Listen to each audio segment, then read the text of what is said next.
First and foremost, What's my happening? G. You already know. Fucking Long time coming. long time coming, mate. And this is the last day before you bounce, so I thought we need to fucking do a quick one. Hell yeah. Because we can't sleep up like this, man. Definitely not, man. Look, let's get straight to it, man. Let's get it. I want to tell my people about my best friends. And most You importantly, already about the know. rapper and where you came from, what's driving you. All the kind of shit people want to know about, man. Because we hear the great music, the sick videos, the sick beats.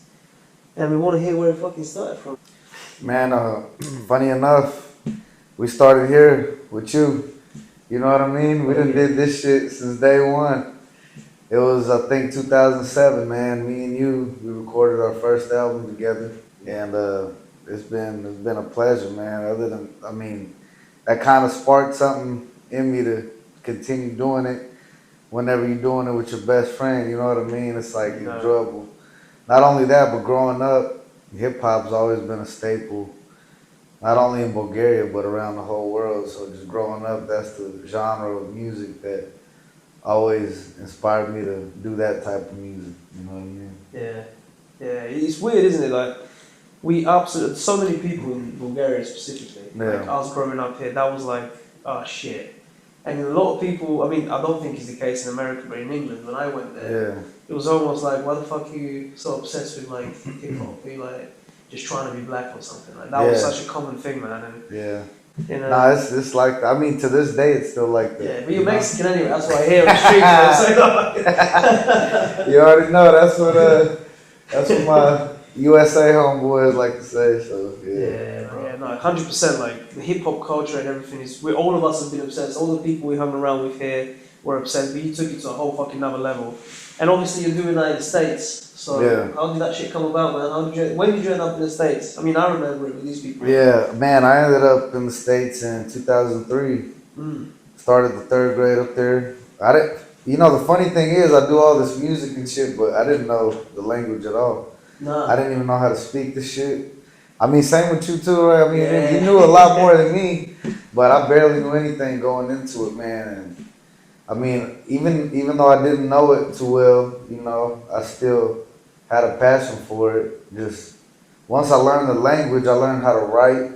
Then I learned how to write rhymes, and it just started from there. You know what I mean? Yeah, man. I know the fucking struggle, bro. I remember not being able to speak to people and shit. It was so fucking difficult for the first. I mean, probably for at our age, it's a good thing that it moves quite fast. So. And we was young too, so if we was a little bit older, you know, like my pops, he still speaks with the strong ass Russian accent.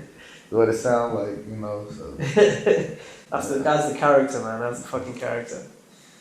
But were you doing hip hop before? Because I know we always listen to it, but were you actually writing stuff before you moved, or was it when you moved first come back? I moved and then I learned the language. I went to school, all that shit, and then when I came back one year, I think it was like the second or third time of me coming back. It was '07. Yeah. I remember is when me and you just said fuck it. Yeah, like we started writing rhymes and got up in here. And funny enough, man, it was like on a bootleg computer microphone, and we had the old ass computer desktop shit. Yeah. Try to download some Audacity or something. It was. I remember. People are still using that. I'm pretty sure people are using that shit for like home studio stuff. It's crazy. Yeah. It's fucking nuts. But I'm telling you, it's been a journey, bro. It's been a journey for sure. And so you were always influenced. I mean, you were first influenced by Bulgarian hip hop, but your initial music was always kind of American or English kind of based. So all your lyrics and everything like that. Yeah, I mean, growing up over there, yeah. But to be honest, the first songs I really liked listening to down here was, you know, Bulgarian hip hop all the way. Yeah. And then, you know, the 50 Cent, Eminem's was coming out. Like, that was around the same time when Bulgarian hip hop was at an all-time peak. It was when 50 and M and all them came out, you know. So it was like a best of both worlds. Bulgarian hip hop and American hip hop was crazy. Like the year 2000. That was a crazy year for hip hop. It's fucking insane, bro. And I mean, just a quick little mention of one of the big influences or not influencers, but the people that influenced you in your career, is somebody we spent a bit of time with this weekend, do you know what I mean? Oh yeah, for sure. Fuck. Crazy That was ass fucking experience, unreal, man. That was nuts. That was fucking unreal. Through a big ass motherfucking festival, concert and shit. After party with them, treating us like brothers, man, you know. It was surreal, man. It was surreal.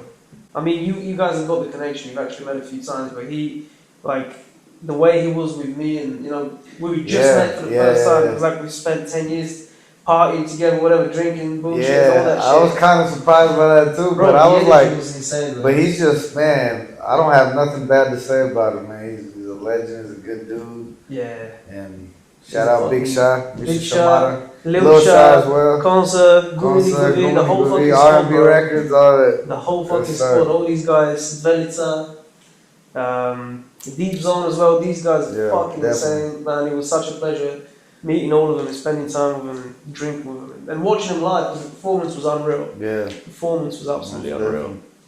But yeah, I remember them influencing both of us, man, and we still listen to them to this day. And would you say some of the music is kind of like influenced by the beats and the lyrics and stuff like that? Or would you say you created your own style from that shit? I mean, when I first started making beats, I didn't look at what nobody else was doing. I just did whatever I thought sounded good. It didn't necessarily have to be a certain way or anything like that. And honestly, when I started making beats, everybody had their own lane. Yeah. Like you can hear New York and it sounded like New York music, you can tell.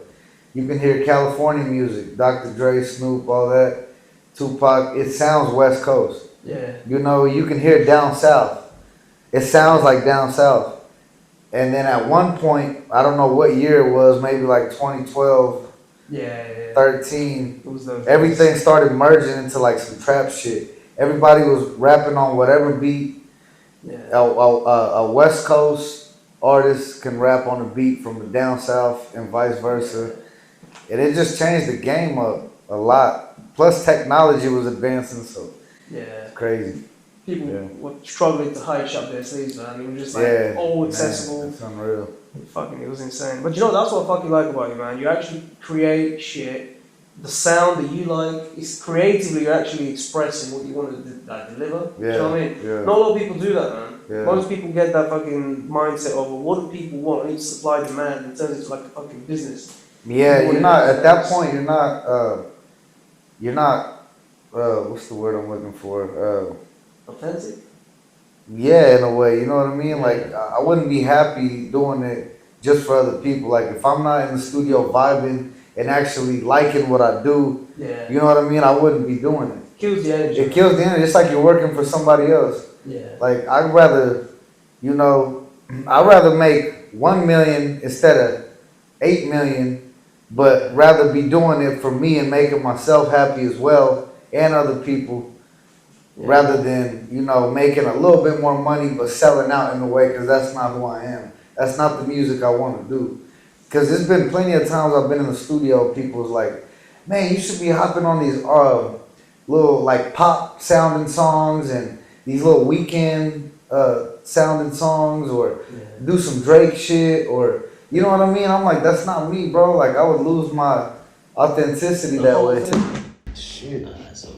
Yeah, I would lose my authenticity that way, man. It wouldn't be enjoyable for me to do what somebody else wants me to do. 100%. You know what I mean? 100%. Keep doing what you're doing, bro, because it's fucking, the music is amazing and people receiving it well. And you're going from wins to wins, man. You've gone through so many different stages of, like, I remember obviously you making shit at home. You've gone to making stuff a lot more professional. Your beats, you've always made your own beats. From the early Mixcraft days, all the way to, like, you can literally create a sound from fucking anything now, which is fucking insane. So you gotta start from somewhere. I can't even visualize it, man. You gotta start from somewhere, man. What did each stage look like, man? Because obviously it's been a few years, and I'm sure it's not easy. It's a fucking process. So how did you get through each stage? What kind of drove you? What helped you? What do you mean, like? All of it, man. The beats on one hand, because you fucking learned the craft. Did you meet specific producers? How did that look like? Yeah, I mean, a couple. There's some in my city. like Essie Trill. He's one of a big time producer out there, man, that he just gets it. Anything you want him to make, he'll make it. Yeah. He knows the keys, knows everything, and not just that, it's just other producers that I like Detroit producers, Hell of a made the beat. That's another big inspiration. You know, just listening to beats and seeing what different type of sounds they're using, I was like, maybe I could take that type of sound, but turn it into something completely different, into a pattern that they ain't used, and mix it with my sounds to make something totally different. Now, then again, you know, I'll have artists come up to me and they'll be like, I want a Detroit beat.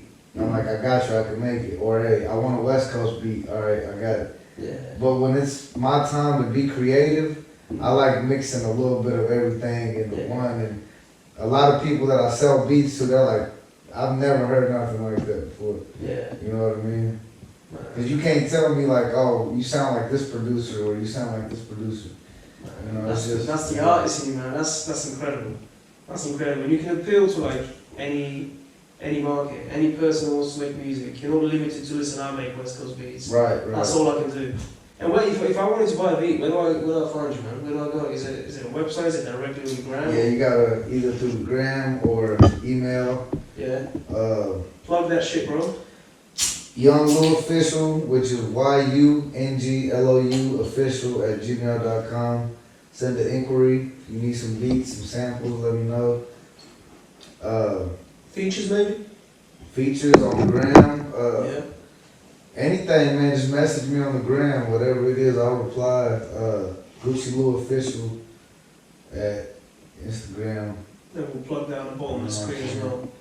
Yeah, my tag is @Gucci Lou Official on Instagram. Hit me up. Damn straight. And obviously, you know, another side of the career is obviously the live performances as well, which for me, we've grown up together. Seeing you perform live, man, is fucking buzzing. Like, it gets me so fucking buzzed. It's unreal. Yeah. What's that shit like for you, man? Imagine we recorded it was actually in this room before it looked like this. We had the fucking desk here in the corner with a PC and all that shit recorded, and then rolled 10 years later or even less. And you're on like... Man, I mean, of course, at first, it was like nerve-wracking, you know what I mean? Like, I'd get on stage, I'd be like, damn, I gotta do this in front of these people, or what if they don't like the song, what if they don't... But as time goes by, you learn that, you know, you gotta show off your craft if you're proud of it. It don't matter if people like it or hate it. You know, of course, I have like 90% supporters, like they love my shit, but you also got them, you know, a few here and there. But I'm fine with that because my music ain't for everybody, you know. Yeah. And but no, I've learned to embrace it, man. I like it. I like being in front of people. I like showing what I'm capable of, my talents and shit like that. So definitely, man. And you know, did you get that sense of like accomplishment of like, or did you kind of say to yourself like, I fucking did it, like I told you I was gonna do this shit, you know? Because it's in a way you actually become that success, because the ultimate kind of career is you make the music, people like it, people buy it or listen to it, and eventually people go and you see you live, right? So that's kind of the whole fucking circle, the whole shit. Yeah, man. I mean, it's literally like unreal coming from where we come from. To doing that shit. Yeah. And that's why, you know, sometimes I throw on my chains and shit. I throw on a little bit of flashy shit, some designer clothes and sunglasses, whatever.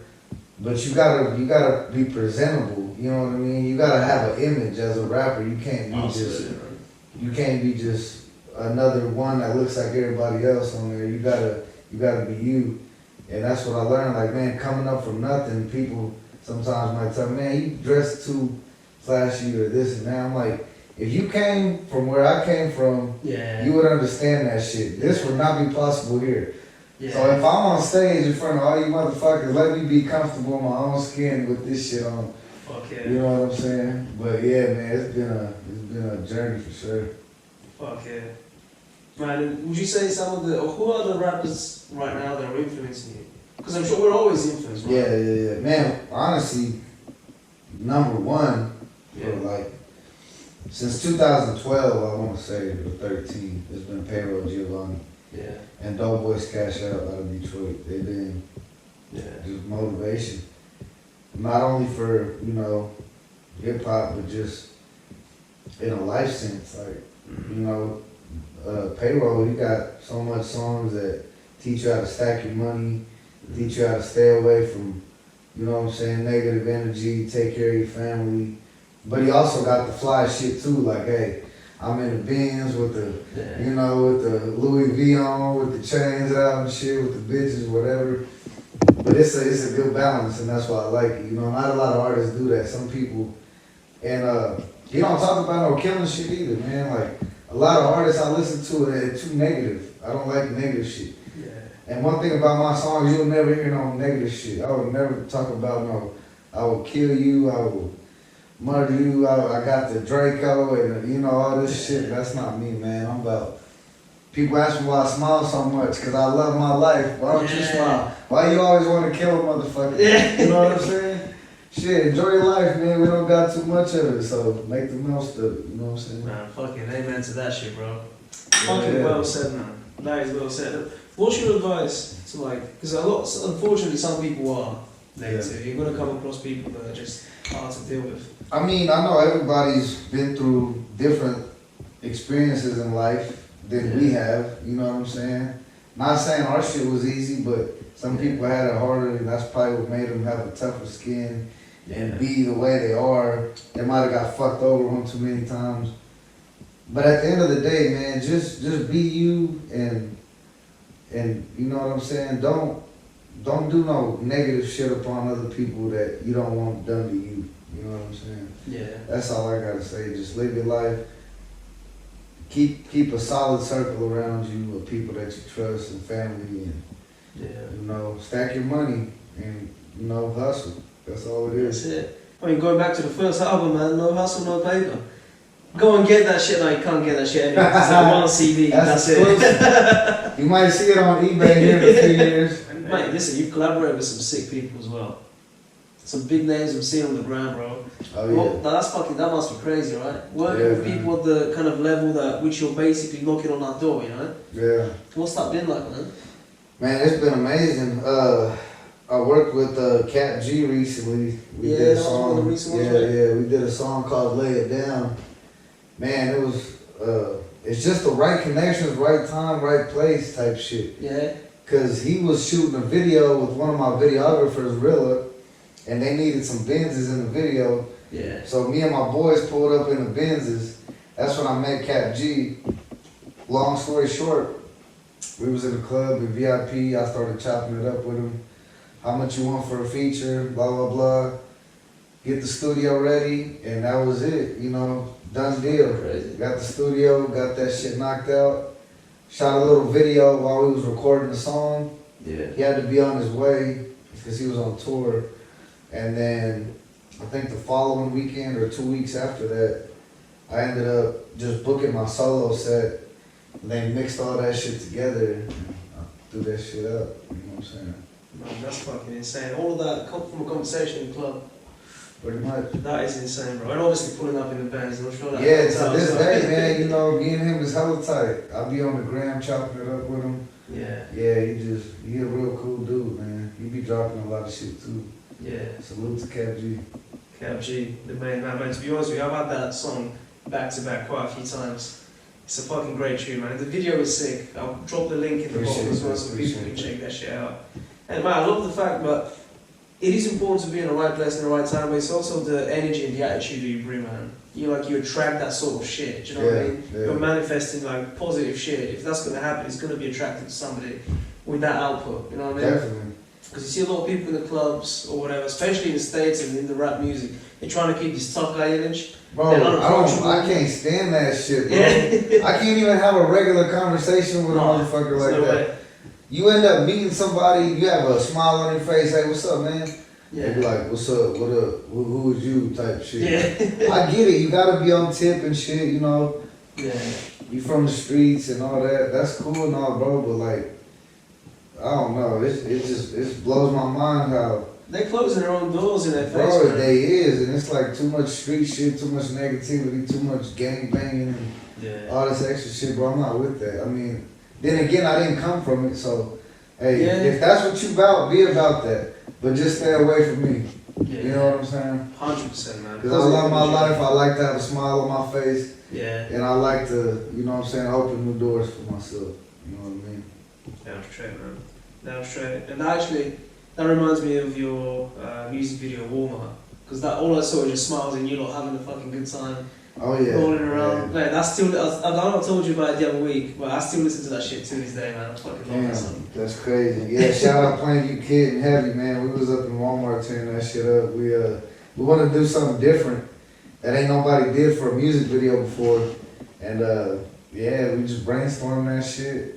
Yeah. Went to Walmart, tore that motherfucker up. Yeah. And, You have to do a few, you go kick honestly, we didn't even say nothing. It wasn't even about Walmart. We just filmed it in Walmart, Yeah. so we named it Walmart. You know what I'm saying? Free advertisement for them, I'm sure they're fucking happy with that. Oh, they tried to sue us. Yeah? Oh, for real? Yeah, they tried to sue us. What? Yeah, they tried to sue they tried to sue the videographer because we put their faces in there as security. Yeah, but they were like, all right, we're writing up these papers because my videographer Hit King, you know what I'm saying? I remember Hit That's King. who shot that video, and he was basically like, we can do this shit. This ain't against the law. This and that. And they were just getting mad that there was in the video that was getting views. You know what I mean? And they're like, take it down, take it down. We're like, we ain't taking it down. And yeah, bro, like they was like, all right, we're gonna sue. I was like, damn. Yeah. So I was like, kind of shitting bricks, like, damn, I'm finna get sued by Walmart. I ain't winning this shit. Fuck no. But nothing ended up happening, so hopefully they don't see this shit. Yeah, oh, shit. I'll cut that bit out. I'll cut that bit out. That's crazy, man. That reminds me of this time I was in a festival and I made a video of Post Malone. Yeah. And I was at the time when he was like at his fucking peak. Yeah. And I put an image that I found on Google as the thumbnail on YouTube. Of him? Yeah, but it was something captured by like a BBC reporter or something. But it was like a German agency that reached out to me. And I shit myself immediately. They were like, you got to pay this, or this, or you're going to get sued. I think they asked for something like 300 and something euros for each image. It was like 2 images, 2 thumbnails in total. So I fucking paid that shit because I shit myself. Shit, what? But it turns out... It was a fraud, huh? Well, it wasn't fraud, but legally, if I never responded to these emails, there's nothing that they can do. Because apparently, like, reporters and people like that, they constantly use other media, and they're constantly hounded by agencies like that. So I worked with a guy who used to be a reporter, and he told me, bro, all you have to do is just fucking ignore your email. Fuck. All you have to do. But I thought, fuck, I can't get sued, I can't fucking risk that. Yeah. So I fucked myself over, man. I fucked myself over hard. But hey, we live and we learn. It is what it is. Shit happens, bro. Definitely. Shit happens. But you know, another thing I wanted to ask you about, man, is I'm seeing all these fucking cool chains and jewellery and shit. I see that, and very interestingly, you're not just a rapper that buys that shit, flashes out, all that. You actually know your shit. Yeah. Like you really do, man. Yeah, I mean, I don't got any of it on right now, as you can tell. You know what I mean? But this is freestyling. Well, this wasn't even meant to be today. Yeah, you know what I'm saying. This is my last night in Bulgaria. I just wanted to unwind with a couple beers with my bro. You know what I'm saying? But yeah, bro, I got this trendsetter chain, and Johnny Dang, little Asian cat out in the U.S. that makes all the rappers jewelry. He made that little piece for me, and I reached out to him. And honestly, honestly, he was kind of surprised by like how well I knew my diamond, you know what I'm saying, my diamond knowledge. Cause I was like, okay, I wanted this clarity, this cut, I want this type of gold around it, I want this, I want that. You know what I'm saying? And he was like, oh, okay. He's like, well, we can't do this, but we can do this. And I was like, okay, well, let's do that, but make sure it's like this. Yeah. You know what I'm saying? It was kind of like, oh, okay, this dude knows what he's talking about. So the diamond scale, for a lot of people that don't know, the worst diamond you can get is an eye clarity diamond. It goes I3, I2, I1, and then it goes SI3, SI2, SI1, and then it goes to VS2, VS1. Then it's VVS, and you know, VVS is like the best you can get. Well, flawless is the best you can get, but good luck getting that shit. That's gonna be right as fuck. But yeah, so I ended up telling him what I wanted, got it done exactly. And also with the diamonds, you can cut, the way they're cut, a lot of people don't know is you can take a SI clarity diamond, which is mediocre, and you can take a VS diamond, which is way better. Yeah. But you can excellent cut the SI and only good cut the VS. Yeah. And this shit will shine harder than the VS because of the cuts. Right. But a lot of people don't know that, so they'll go in the jewelry store. I want VVS, I want VVS, I want VS. Yeah. And they'll sell them the VS, but they won't even take their time cutting them good. Because they're just like, they just want VS. They already know all the rappers talk about it. So you can get a fucking SI clarity stone with excellent cut, and the color matters too. That's a whole different topic. It's like DEF, whatever. But yeah, just do your knowledge. That's all I'm gonna say. Yeah. Google is your best friend. If you want to buy some ice, yeah, just educate yourself first. Man, that's crazy, man. It's good that you're actually thorough like that. And you're the same in your music, man. Yeah. You're the same in your music. I mean, you don't want to waste time or money, you know? Nobody wants to waste time or money. You gotta, you know, be a little more responsible when it comes to your spending habits if you want to 100%. last in the long run. 100%. Because they say, you know, it's easy to get money, it's hard to maintain it, Amen. you know? That's very true, man. And we've had far too many examples of that, Yeah. unfortunately. And the chain, that specific chain that you had recently made, it's a trendsetter chain, right? Trendsetter, yeah, my brand. That's your brand, yeah? Where did that come about? Or how did that come about? 2017 is when we thought of that shit. Yeah? Yeah. Fuck, it's been that long? Yeah, 2017. Shit, Oh. man. When we first made Trendsetter, we just put Trendsetter on the shirt, that was it. Yeah. Then I was like, man, it looks too plain. Then I added a Forever Lit logo on the back. And Forever Lit came about just me and my homies out in, you know, Kansas and shit, throwing the best parties the fucking city's ever seen. And y'all lit. I'm like, we forever lit. So that shit stuck, you know what I'm saying? And we threw that on the back, and I'm still like, man, it's kind of look a little plain. And then I added a couple things to it, You go to the Instagram, you'll see it, you know what I'm saying? I ain't gonna talk Oh, to we're gonna plug that down. Don't even worry about that, man. And if you wanted to grab one, it's like reach out to you and you can hook that up. Yeah, let me know what color, what size. Nice. I can make it happen. We had it in a few stores, you know what I'm saying? We're trying to work out a couple deals, but it's only local. So if anybody's seeing it outside of the town I live in, Wichita, Kansas, you know, USA, yeah, hit me up, man. We can make it happen. Nice, man. And you actually had who was it at Repton on stage? That's where we had somebody like one of the big names. Oh, man, this shit shocked me too.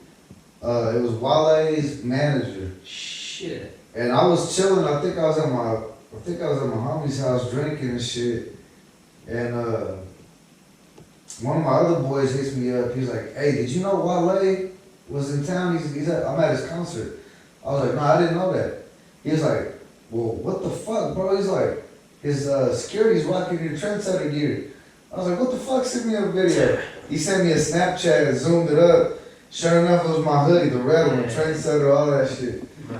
I was like, damn. Yeah, It's that shit making getting waves. out there. It shows you that within the culture, within the fucking things, fucking making waves already, bro. Yeah, for sure. That's insane, though. We got a few more colors coming, so you know what I'm saying? Fall colors. Yeah. This shit's about to be lit. Yeah. Yeah. Oh shit, I'm gonna put a little water in that up front, bro. Oh yeah, you I'm already know. already, do you know, I was You already supposed to know wear I'm this sending for them this. to the UK. Mate, For you sure. know that. You know that. I'm gonna be wrecking out there. We have to do a little merge Yeah, between merch beats drop. and that. Yeah. 100%, bro. 100%. And what's the team like around you? And there's obviously a few of you guys. I know you talk about somebody that, or maybe like more around the music specifically. Man, I mean, honestly, like I'm kind of just independent, man. Like I work with a lot of artists out there by myself. Like, you know, I got my homies and shit. They help me do a little bit here and there. But we all got our lives to live too. You know what I'm saying? So it ain't just. You know, shout out Freddie Guapo. He's been my partner in the Trendsetter shit. Matter of fact, yeah. Nice. Me and him, we got a song out back to back on YouTube too. Check that shit out. Nice. Other than that, man, you know, I just keep a few solid people around me. that know, you know what I'm saying, how to progress and what to do and shit like that. So 100%, bro. Mate, Joey Diaz said it right, bro. All you need is 3 motherfuckers and you can take over a country. So that's all you need is a tight squad, people you can trust. That's damn sure. That's the only thing that matters, man. But mate, listen, I want to quickly mention your projects as well, because I know you got something that's coming out. Is it a whole, is there a new album or some shit that you're working on? Yeah, man. It's pretty much, it's almost ready. Yeah? It's about to drop real soon. Hopefully within the next month or two is when I want to drop it. It's called Certified Trendsetter. Certified Trendsetter. Certified Trendsetter, yeah. So nice. It's some bangers on there, you know what I'm saying? Oh yeah. All the shit on YouTube that y'all seen, them is gonna be on there, plus a couple cuts that they ain't seen yet. So. And it's gonna be all over, obviously, Spotify, all that shit. Spotify, iTunes, yep. Nice. Nice. And I think that by the time this video drops, that shit's gonna be out. It's gonna be out. Oh man, maybe you guys better head over there straight away, man. You're gonna actually see a little preview, or hopefully the music video will be out by that point as well. Of you and Lil Sha. Yeah, we're just trying to piece it together right now because it's been kind of hard working internationally. You know, I'm in Bulgaria, they're in Bulgaria, I'm in the United States, they're back and forth. Yeah, then it's not they're on tour right now. Yeah, they're on tour right now, so yeah. We shot a couple clips in the studio, a couple out of town, in a hotel. We did a couple scenes, solo scenes. I still gotta finish some shit, so yeah, it'll get done for sure. Yeah. You know, by the time this video drop, hopefully I'll have that ready too.